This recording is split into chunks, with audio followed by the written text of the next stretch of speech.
So yeah, coaching application reflections. Basically, for those of you who didn't know, I handled a lot of the coaching interview process for each E this off season. I wanted to do an open interview process, which I know Peter Dunn has done a lot historically in the past. And then just basically give interviews to anyone whose resume wasn't complete ass. And who had at least a year of experience.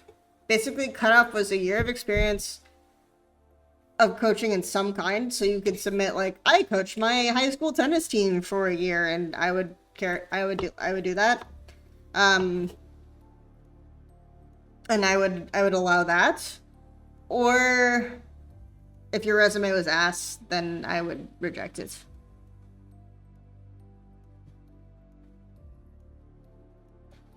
So it's not gonna update the twits.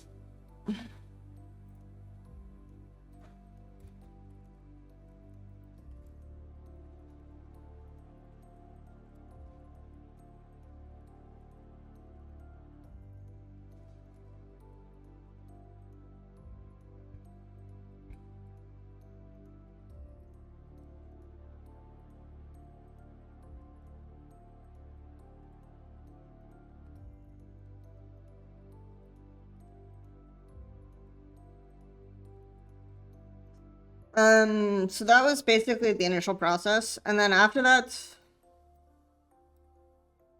oh, yeah, I'm gonna talk about resumes first, and then I'm gonna talk about the interview process and what is good, what was good, bad interview process. What makes a resume complete ass is lack of organization, not being able to talk about like what an accomplishment actually is. If you're just basically copying and pasting your Gamepedia article, then that does nothing for me. Like, why would you even bother to send me a resume or a CV? And then the other stuff was just basically like complete lack of attention to formatting or anything. Like, if you don't care enough to Google how to make a resume before submitting a resume, then you clearly don't care enough about the position, right? So that's why I guess those types of things would make a resume a complete ass, and we can talk about it in more detail in a sec. And then the interview process was if your resume was accepted or your CV was accepted, we would have a quick half-hour conversation on just like general thoughts where I tried to gauge like how you thought about coaching and what you thought was important to being a coach. And then the next part of the process was basically a game knowledge interview, with that being more focused on like how you present your information. So we'll talk about resumes first. First of all, talking about resume issues, so I started making this outline before the stream started. Let's talk about the difference between a CV and a resume. So what a CV is it's basically just like a way more in-depth, like line by line, this is what I did, this is what I did, this is what I did for your entire work history. And there isn't really a limit on length.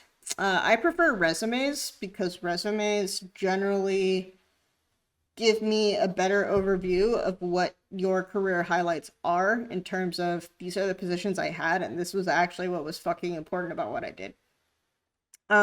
So resumes, standard guidelines for resumes are if you have a year of experience, or excuse me, standard guidelines for resumes are make it 1 page long unless you have more than 10 years of experience or an advanced degree. Then you can make it 1 to 2 pages. But what I would say is important in terms of resume formatting and etc. is number one, when you go look up like resume templates and see how they look like. Generally speaking, there are a lot of really good ones online.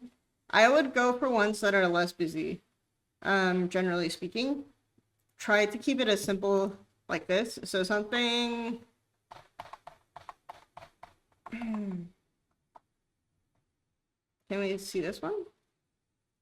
So like this one, I think is relatively simple. I would maybe cut out the white space on the left because that'll give you more space to actually fill things out.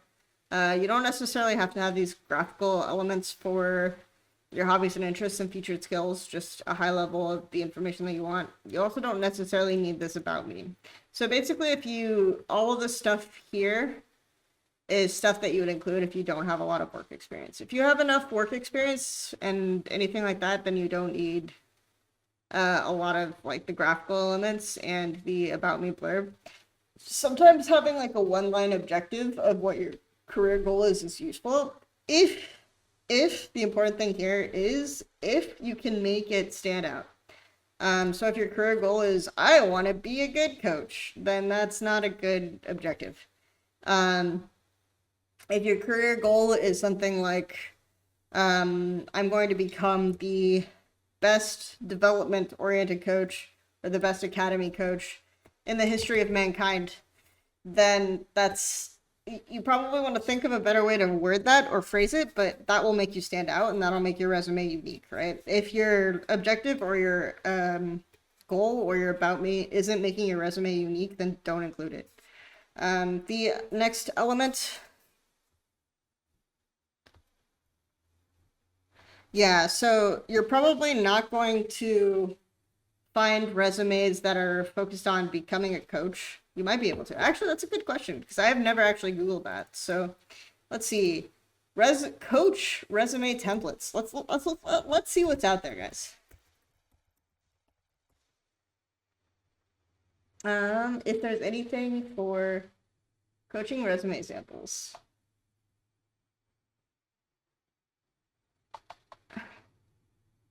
Scott King, basketball coach, sick. Goal setting, basketball coaching. Nice. Thank you, Scott King. See, I would accept Scott King's resume if he applied for a coaching position, even if it had nothing to do with EG, because I mean, I don't like the formatting that much, but it's all right?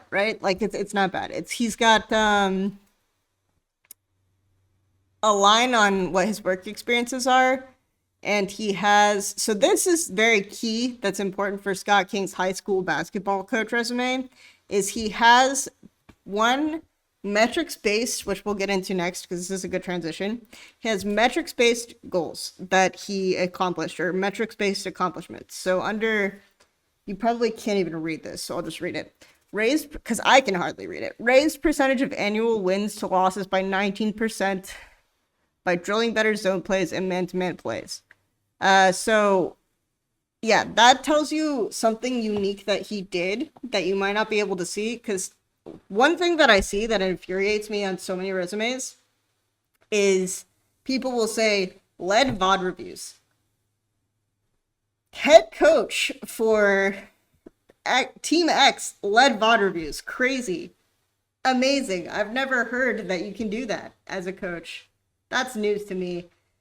If you want to say something about your VOD reviews, you could say like led concise and efficient goal-based VOD reviews, or see, that's even bad. That's like shit. If you wanted to talk about VOD reviews, you would say something and wanted to talk about how they were unique. You can say implemented a new VOD review process for my organization, right? So let's say that you're an academy coach and you have a background in public speaking or something like that, and your very first job as a coach, you ended up doing something that made the LCS coaches come into your practice room and say, oh my gosh, this is like a cool way to do VOD reviews.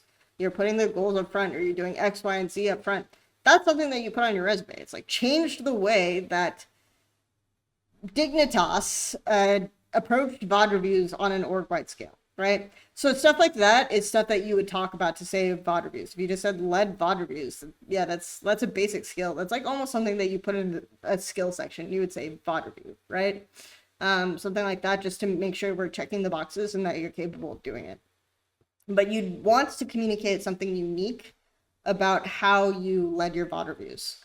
I also don't want to see one, let's say, like, I also don't want to see one Prime League. I mean, you can say that, but that's something that I can find by looking at your Gamepedia page. I want to see how you won Prime League, right? Like, what was special about your team winning Prime League. If it was a super team that had the largest spend in the entire Prime League ecosystem, then that's not as impressive to me as if you did something interesting that helped your team win Prime League and you can talk about that on your resume, right? So that is, you want to always start your lines with a verb, and you always want to point out something unique or interesting about your accomplishments that will make me say, oh, that makes this person stand out. This person isn't just like a guy who showed up drunk, led his VOD reviews, and went home and checked out every night, right? I want to see something about what makes your VOD reviews unique, what makes your one-on-one coaching situations unique. I want to see if you did anything interesting structure related, right? Did you help scout for your bench team? Did you help hire additional staff? Did you effectively lead an assistant coach? What was the division of labor that you want to do? All this stuff that you can include in these bullet points, I would do. The one thing I will say about Scott King's resume, though,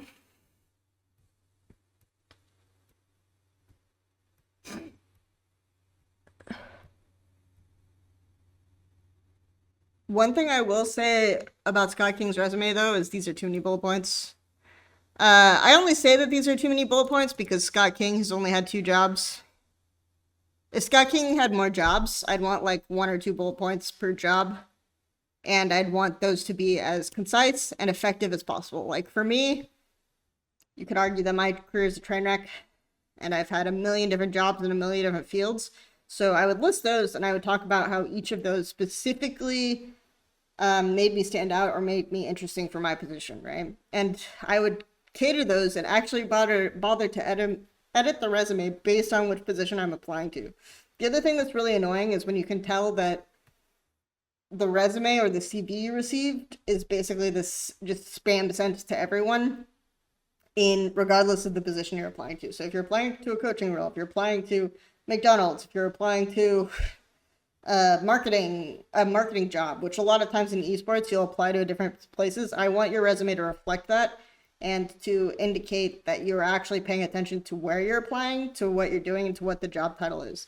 Also for different coaching positions, right? Like if you're applying to an amateur or an academy coaching position or a developmental coaching position, that'll be a different resume from an LCS or an assistant coach or a one-on-one coach or something like that, because you'll want to express different skills in each of the job titles that you executed on.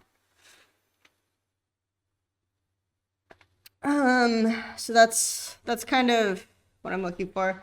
So yeah, this is a good thing that illustrates like bad examples, because this has like a summary or a paragraph of random stuff, whereas this guy has bullet points on the specific things he executed on or implemented. So in terms of a CV, CVs are a bit different because you're going to itemize your accomplishments and you're going to itemize a lot more of what you're doing in terms of almost like a rap sheet. And it's not going to be as concise and it's not going to sell yourself. I would recommend, for the most part, in NA, like resumes are usually better. Europe tends to like CVs more often.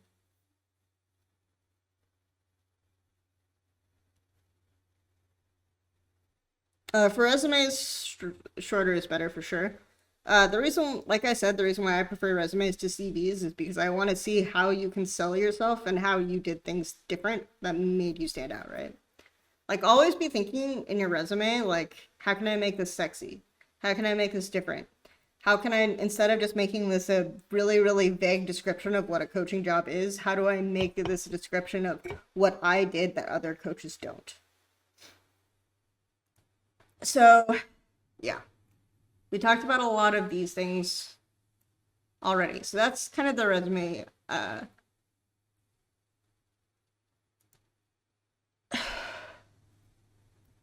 stuff. So interview structure, I already talked about. The first interview process is just generally how you think about this. So when we're talking about common new coach mistakes, talking about the game too much.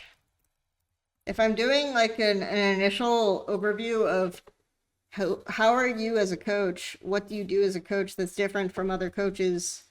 If I'm asking you about case studies or examples, if I'm asking you about how a team operates, if I'm asking you to structure a week of practice, the most common thing I'll get is, during the week of practice, we'll do blitz scrims. Get day one. We'll talk about mid-game concepts, game two, and we'll talk about how to play lane phase, game three, day three. And it's just like, that's not structuring a week of practice. Make sure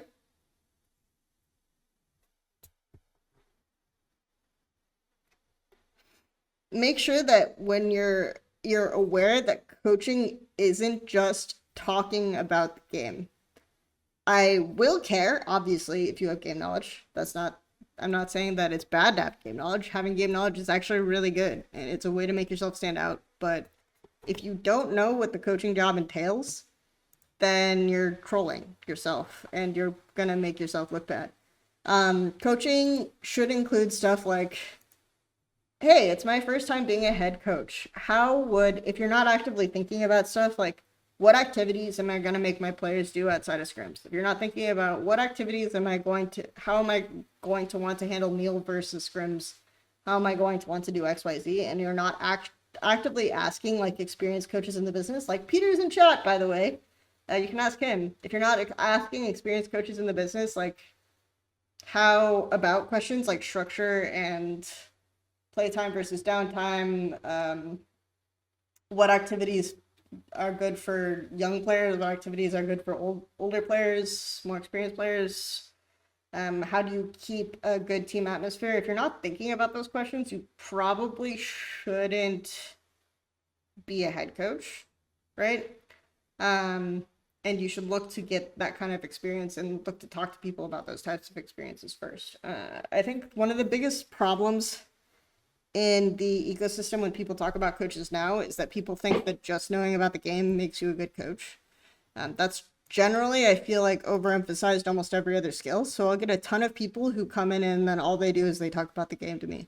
And like I said, I want you to do that. I want you to show that you know the game and can talk about the game and talk about strategy in a creative and insightful way. But I also want you to show that you've thought about the fact that your job is mentoring teenagers and young 20-year-olds. And you can't just do that with zero life experience or zero thought on learning environments. So that's a huge one. I think the other one is basically when you are talking about VOD reviews and VOD review structures is having a smart and concise way to approach points like players experience fatigue. So goal-oriented and concise reviews. Basically, versus talking about everything. Coaching to the specific game. So these types of things are really common new coach mistakes. Like I said, I've made all of them. Goal-oriented and concise reviews versus talking about everything. If you're talking about everything from the top of the game to the bottom of the game, your review is boring. Players are not going to retain everything, and they're not going to think about structure in terms of overall what they should be retaining and learning that week. Trying to pick a goal for players and teams, and this probably sounds really dumb to a lot of you, but so many coaches fuck this up, and I definitely fucked it up the first time I tried to coach. Just making sure that it's very clear everyone's bought into what we're working on this week, what we're working on today, and then you constantly are tying your reviews and your ideas back to that point, as opposed to talking about that specific game from start to finish. The other thing is just like, if you're looking at individual lane matchups, you don't want to make the mistake of saying, you should hit that creep and not that creep, unless you're giving an overall picture that the player can execute after. So if you're looking at a specific lane matchup and you're saying, well, you clearly, like the way I talked about the Danny fuck up here, right? I don't want to talk to a player like that. Like, you wouldn't, like the way I'm doing this for entertainment, for stream, is not how you talk to a player. It's like, oh, don't hit that creep. That's not useful. That's fucking bad. Um, you would go back here and say, like, what's your goal for the late phase? Oh, Zaya Renata should generally be better unless we have, like, an all-in opportunity like this. So my jungler is pathing towards my lane, right? But it's also a Nocturne versus a J4. So perhaps my main goal is just to get the wave with enough HP as possible and not do things from that perspective. And then you start talking about concepts like, which creeps should I hit? If these creeps are lower, have lower HP bars than these creeps, then that means that I'm going to have to hit this and I can be susceptible to harass. Like things like that are just like big picture concepts. Or the next wave that comes out of base and is coming to my lane now, that will be in the middle of mid lane, is a cannon wave. How does that change the way that I'm approaching and managing the wave? Things like that are bigger picture concepts that are applicable game to game as opposed to don't hit that creep. That sucks. Like I see so many coaches coach for stream and say don't hit that creep, and it's like that is not helpful. That is not useful. So yeah, that's another really common one.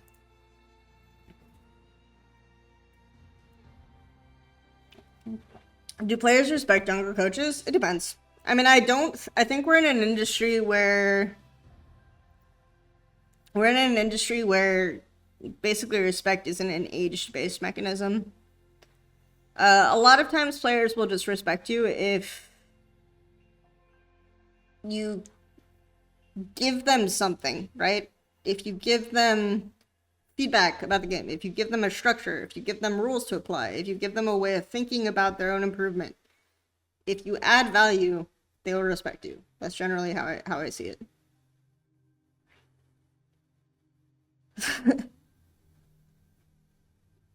Just when you were coaching crying, don't boot up the game. Holy shit. Very cute, my dude. Common references reflect coaching on so like this is what I mean by coaching to the specific game. Like coach to concepts and coach to mindsets. Don't coach to specific games. Don't make them go away with the goal should not be to come away with from the review saying, damn, if I played that exact game again, I'd play it so much better. The goal should be to come away from the review saying, damn, I'm gonna play my next game so much better no matter what. Right?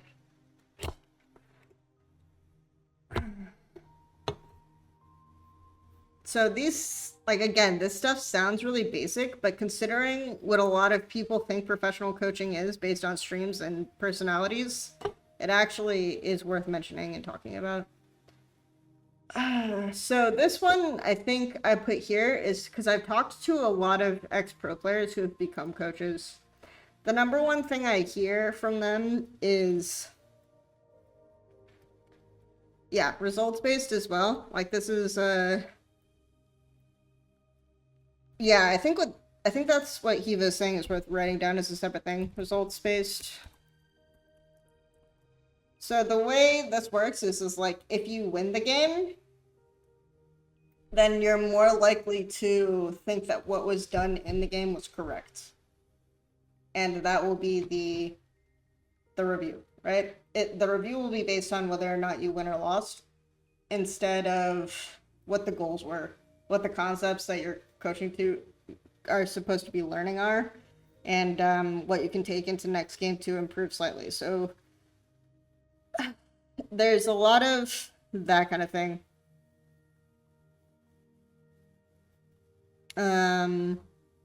So like win-loss based coaching, it's like if you're coaching to, obviously the ultimate goal is like the win or the loss, but in the scrim results, one of my favorite things that I've heard a coach that I worked with say was actually Zix, Tony, who used to be the CLG TSM and 100th use coach. What he said was, did we win the post game? It's like, I don't care what the scrim result was. Like, did we go 5-3, 5-1, 4-1, 1-4, 0-5, 5-0, right? I care if we won the post game. So, one concept that I liked was that he talked about a lot was every aspect of the scrim can be reviewed, including how we do reviews. So getting feedback from players on your review, on how reviews can be done better, on the efficiency of the review, will help you and them, right? So if you're, don't be afraid to ask your players, like, what can I do better? I think some coaches are really insecure about that because they think that the coaching player relationship should be very top down, should be very authoritative, where there isn't criticism given both ways. But I think that that's terrible. So I always am willing to put myself up for criticism, and I think a lot of coaches that I've respected are very willing to get feedback from their players.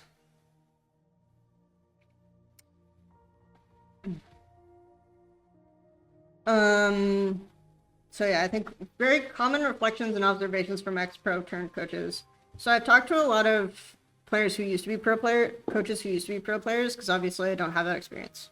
And one of the number one things I hear is I had no idea how much this job was managing personalities versus game. Because again, this idea that you just show up, you do the VOD review, and job done.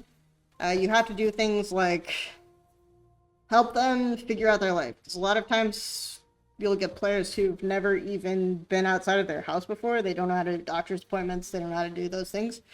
The job is not to do those things for them. It's to basically teach them how, right? To teach them how to be better people as well as to be better individuals. So a lot of things that I'll do in the initial coaching interviews will be I'll have conversations about case studies. What do you do if one of your bot laners is more experienced than the other and resents the rookie player? What do you do if your top laner is really, really good mechanically but doesn't know how to make plays, how to set up situations on the map that are actionable for his jungler and his mid laner support? How do you resolve situations between one player who thinks that another player isn't practicing enough? All of these things, and I try to look for people who have clearly thought about these things before. Not necessarily unique or original ideas, because not all ideas have to be unique or original, but people who have clearly thought about how to manage personalities and how they would address these individuals as human beings, instead of just saying, well, I would just tell them the correct way to do it, and if they disagree, blah, blah, blah, blah. That doesn't work.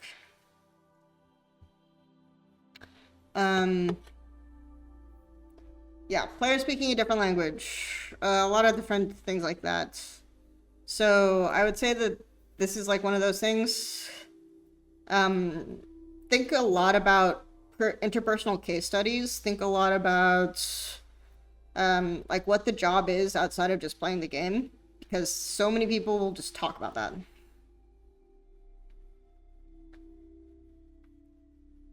And then, so after I did the initial interview, which would be a lot of those types of questions, and I can't tell you how many of these interviews I had where in the first half-hour interview, the person that came to the interview just said nothing at all about structural questions, about interpersonal and dealing with individual players, about how to resolve conflict, about any of those things, and just clearly hadn't thought of it. I can't tell you how many interviews I had that were like that. It was actually insane. The next element that I would usually do would be game knowledge interviews. So if there were interesting responses in the first really basic coaching theory half-hour interview or whatever, you would do a game knowledge interview. Game knowledge interviews are usually case studies based on individual game clips. And what is important to me is not necessarily do you know the most about the game, it is how you are thinking about the game and how you respond to pushback. So obviously if you're saying things that are just full on cap, then that sucks.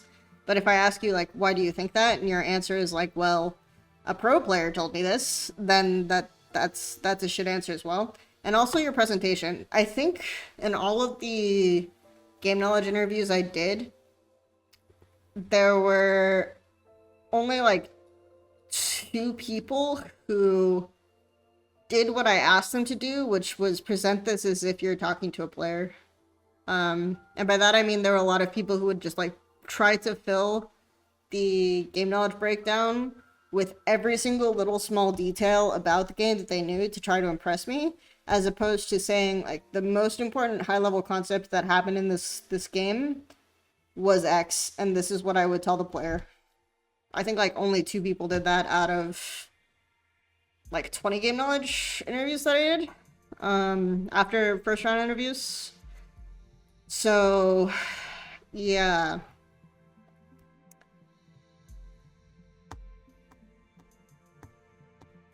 like it's way more important to convey actionable review information.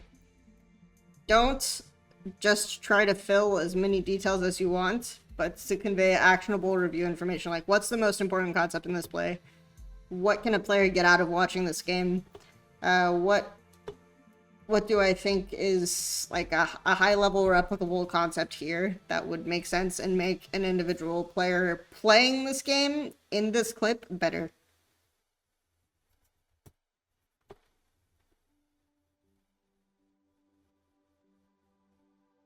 So she's lucky to have anyone make it through better. So I think that was like the most important thing for me. I think like basic skills in this stuff that you can talk about is lane matchups. Have a good idea of your strengths and weaknesses as a role coach. One of the most common things that I heard people say is when I would ask like, what is your strongest role to coach and what is your weakest role to coach? People would say, I can coach all the roles. It's like, I don't care, you know? Just tell me what you're really, really good at. Like, what can you give me the most valuable information about? What's versus what stuff will you have to, like, ultra prep for to do better at, right? At an amateur NA level, you could probably role coach every role, yeah, but what's the best role that you can do, you know? And how can you go super in-depth?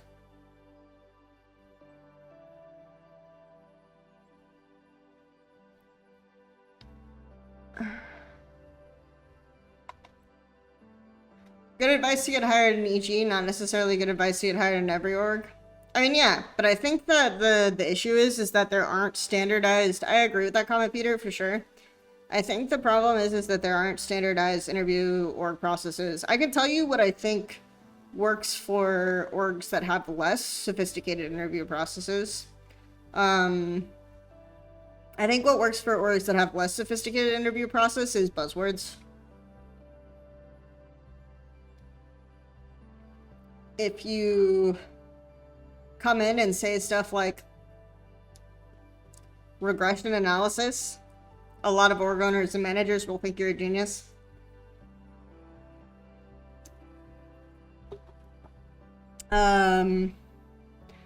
If you come in and say stuff like Jungian psychology, a lot of orgs will think you're a genius. But I don't know anyone who's said that, so it's an interesting one. Buzzwords, Bach.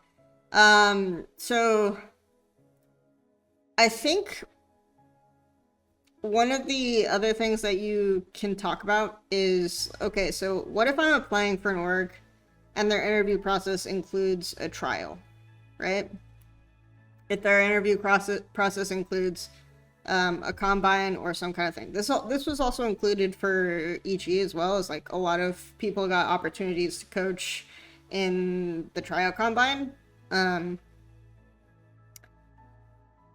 So in those situations, I would say one, a lot of times players will think they're gaining a lot if you're being very detail specific and you're giving a lot of specific things and giving a lot of small details in the review and just kind of like overwhelming them.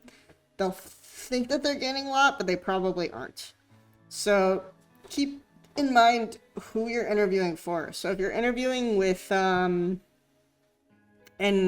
an organization where a player is going to be the one judging it, do some research. If the player is a less experienced player, they'll probably be more impressed by you giving a lot of specific game knowledge points. If it's a more experienced player, they'll probably just want you to give them high level concepts, and they'll probably have seen all the bullshit before, and they'll give you a better review if you're admitting to what you don't know, if you're basically giving them high level things that they can execute on game to game, and you're not wasting their time. So keep in mind the player that you're coaching to, if you think a player is going to be responsible for whether or not you get hired or not. Networking is really important. So one thing that I always recommend that almost no one ever does, I don't know anyone who does this, except, yeah, I just don't know anyone who does this. If you know who your interviewer is going to be, reach out to them and ask them before the interview, what are you looking for? A lot of them won't respond, but some of them will say, oh, okay, this person actually is thinking about the role and the advantages that they can gain, or whether or not the role is right for them. Because if your interviewer responds to you, you can learn a lot from that. Number one, you can learn whether or not the role makes sense with your skill set or it aligns with what you think you're good at. Two, the interviewer will learn, okay, this person is like actively interested in what qualifications are actually right for the role. And three, right, you might get a hint as to whether or not you're approaching the interview correctly. So always ask, or try to ask the interviewer or someone connected to the role or another coach on the org or however else you want to approach it. Always ask them what they're looking for. I think one thing that people forget when they're asking for advice is that people have egos. So a lot of times I will say people say they don't want to bother like someone they look up to with questions or ask for advice or anything like that. It's like, as long as you're tailoring your questions to that person, as long as you're asking that person questions that they can answer about a topic that they're excited about, or about their job, or about something that they deal with all the time, and aren't just asking for a free handout, they probably will like it. They'll probably feel like it is feeding their ego. So do try to do that. Do DM people and try to get more information about the role that you're applying to before you do the interview. But yeah, so that's kind of like my advice for, and my experiences doing a lot of these interviews is doing that. So number one, Google CVs and resume templates. Number two, think about high-level concepts when you're doing practical interviews. Number three, coaching isn't just about being able to talk to me about League of Legends. Coaching is about being able to talk to me about theories and concepts. And then number four is think about how you're presenting stuff, not just what you're presenting. So that is my TLDR of my experience coaching for EG. And takeaways and advice to people who want to apply for coaching positions in general. Most applicable stuff is know who you're coaching, know who you're interviewing with, know what the role is looking for as much as possible before going into the interview, and trying to tailor your answers to that. That will always work well. Yes.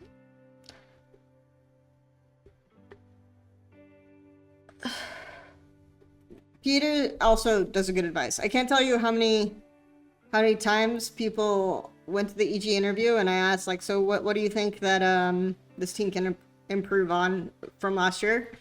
And they said they didn't watch any of the games. And I didn't count that against them, but a lot of interviewers will, because it means that you're not passionate about the org. Like, one question that a lot of people will ask is like, why this org? And if you're not answering it by saying, I'm passionate about the team and I watch all of the games, try to have a good answer to that. Like, if you actually haven't watched that much EG, or if you haven't watched that much 100 Thieves, or you haven't watched that much G2, or you haven't watched that much whatever team you're applying to, at least have a good reason as to why you're applying to that org other than I want a job. Right? Make sure you have a good answer to that question.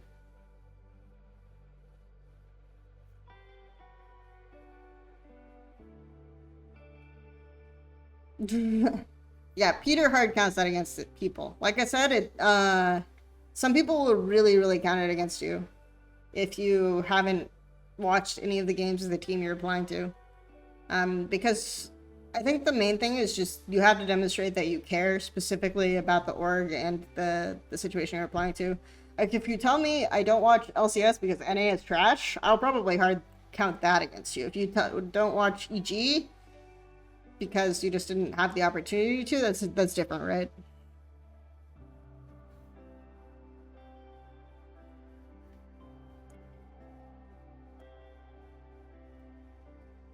I don't actually remember a specific instance where someone said I don't watch LCS because it's trash. I do remember people saying things like I don't watch LCS and then being presumptive about being able to make it better. Right? So that implies that they think it's trash without them saying that they think it's trash.